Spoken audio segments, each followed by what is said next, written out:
Rain lashed, wind howled.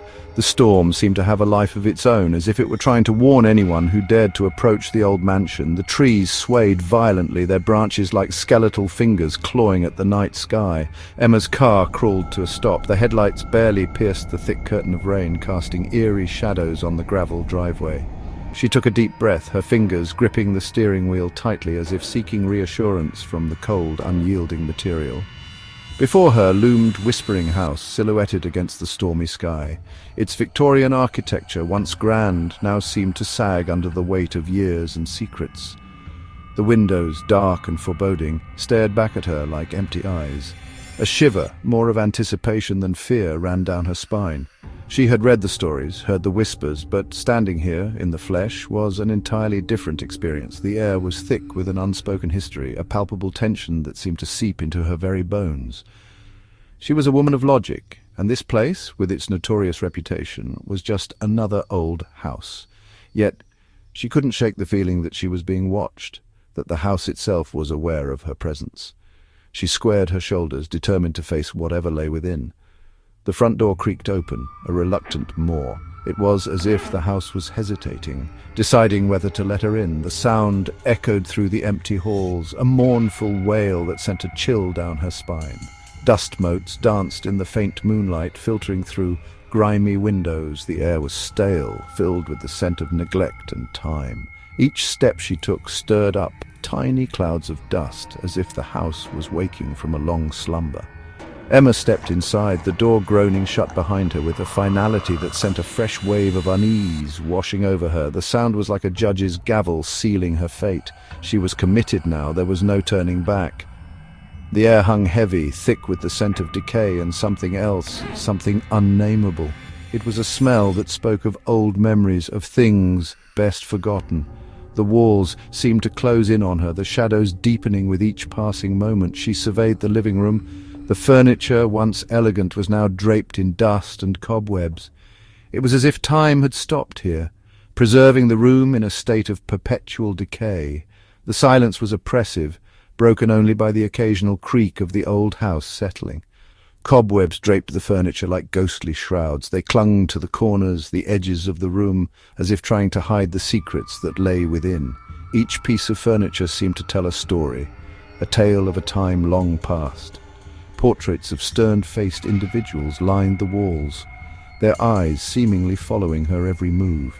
They were the guardians of the house's secrets, their expressions frozen in time. Emma felt a strange connection to them, as if they were silently judging her, weighing her intentions. A log crackled in the fireplace, a remnant of the previous owner's attempt to dispel the pervasive chill that clung to the house. The warmth was a stark contrast to the cold, unwelcoming atmosphere. It was a small comfort, a reminder that this place had once been a home. Or maybe Emma thought it was the house itself, trying to ward off the chill of encroaching spirits. She couldn't shake the feeling that she was not alone, that the house was alive in its own way.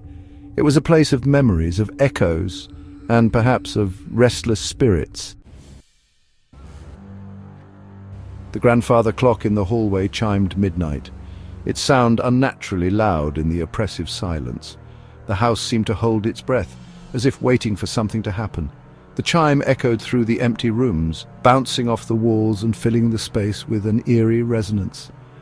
Emma jumped, her heart pounding. She chuckled to herself, attributing her nervousness to the atmosphere of the house. It was an old place, full of history and memories, and it was easy to let her imagination run wild. She took a deep breath, trying to calm her racing heart. After all, there was no need to be scared of an old clock. As she explored further, floorboards groaned beneath her feet, each step a whisper of protest. The house seemed to be alive, its wooden bones creaking and settling as if it were breathing. She couldn't shake the feeling that she was being watched. A cold draught snaked around her ankles, though all the windows were tightly shut. She paused, listening intently. The air was thick with the scent of old wood and dust, and she could hear the faint rustling of the leaves outside. The draught seemed to come from nowhere, chilling her to the bone. Was that a whisper she heard, a faint murmur of voices carried on the wind? She pushed open the door to the library. The sound seemed to grow louder, more insistent, as if calling to her.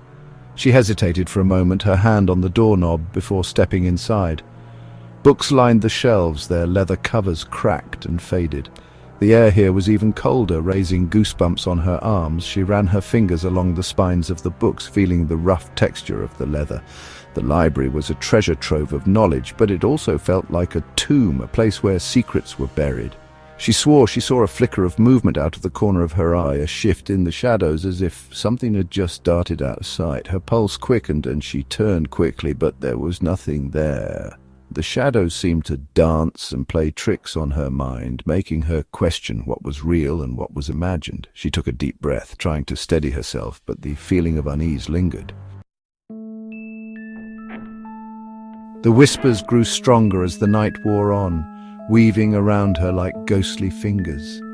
They seemed to come from every corner of the house, wrapping her in a cocoon of eerie sounds. The air was thick with an unsettling presence, making it hard to breathe. She felt as if the house itself was alive, watching her every move. They seemed to emanate from the walls themselves, the house sighing and groaning around her. The creaks and moans of the old structure were almost rhythmic, like a heartbeat. She could feel the vibrations under her feet, each groan resonating through her bones. It was as if the house was trying to communicate, to tell her something she couldn't quite understand. Once she could have sworn she heard her name, called out in a mournful wail that sent chills down her spine.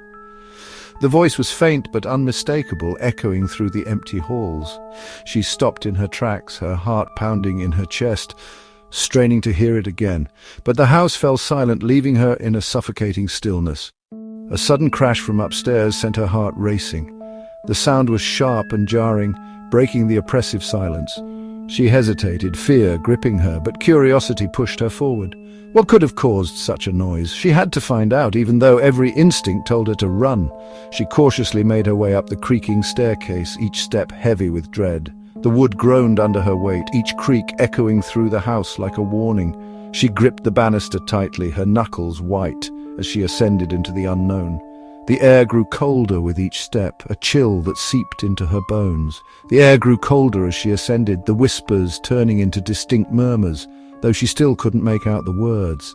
It was as if the house was filled with unseen entities, all trying to communicate at once. She felt their presence all around her, a suffocating weight that made her skin crawl. She shivered, wrapping her arms around herself for warmth. In the master bedroom, she found a shattered vase on the floor, its contents scattered across the Persian rug. The sight was both puzzling and terrifying.